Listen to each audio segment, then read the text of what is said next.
Hello everyone, welcome to Indarea Reviews. Today we're reviewing the indie game Rising Dusk. Rising Dusk classifies itself as an anti-coin collection game, and while that is not entirely the case, it is definitely a unique experience, filled with innovation and imagination. In each stage are platforms with numbers labeled on them. If the player has equal to or more than the amount of coins that is labeled on any given platform, upon touching said platform, it will disappear. Also, on certain occasions, there are spaces where platforms will appear if the player has coins equal to or more than the number shown. Though sounding like a rather simple mechanic, it is implemented in such a way that causes the gameplay to be mind-boggling yet enjoyable. The difficulty of the game follows an exponential growth curve and assumes that the player will become better at the game as they play more, but also ensures that they do. By continually introducing new mechanics that help the player grow, the game presents the player with a large variety of puzzle elements that range from wondering if you should collect a coin to trying to discover how to maneuver through a stage in order to reach a collectible. Though sounding simple at times, the puzzles are both exciting and at times extraordinarily enigmatic. The overworld is beautifully laid out, portraying that Tamako is lost in a new and unfamiliar world of wonder and terror that is there for her to explore. Adding to this, the places that are visitable are not just stages and bosses, but also include towns and other hubs that the player may walk around and engage in various activities. Also, each stage feels like it is in some way connected to the one before it and matches the feeling that is portrayed by its placement on the overworld, tying everything together nicely.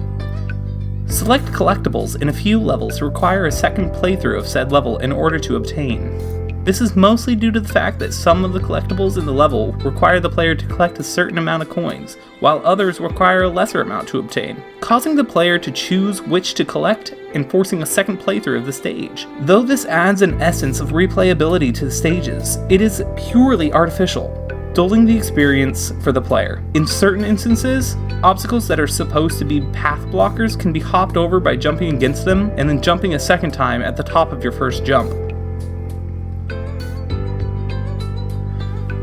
Visiting a shrine accompanied by an adult, Tamako sees a girl wander off in the distance and decides to follow. After losing track of the girl she was following, she realizes that she is now lost in an unfamiliar world, the world of yokai. It is up to her to find her way through the land of yokai, avoiding the coins that weigh her down and make it back to her own world. The tracks in Rising Dusk are gorgeous, taking large influence from Japanese folk music. Though beautiful sounding, each track is rather short and plays in a loop, causing it to become repetitive, but still manages to retain a sense of majesty. Throughout the journey, the player collects cassettes. Once said cassettes are collected, they are playable in a designated area. Having a designated area for music tracks gives the melodies the attention they deserve and allows the player to properly associate every tune.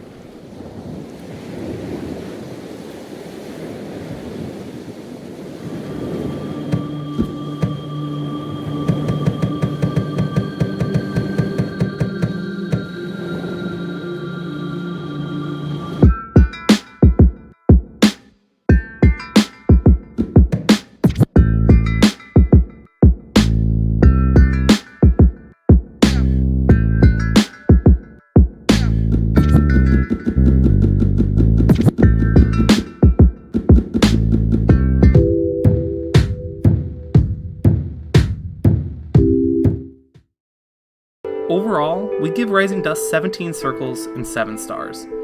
This review was originally written and published on our website. If you are watching this on YouTube, a link will be put in the description box down below. Be sure to like and subscribe, and if you're watching this on our site, thank you for visiting.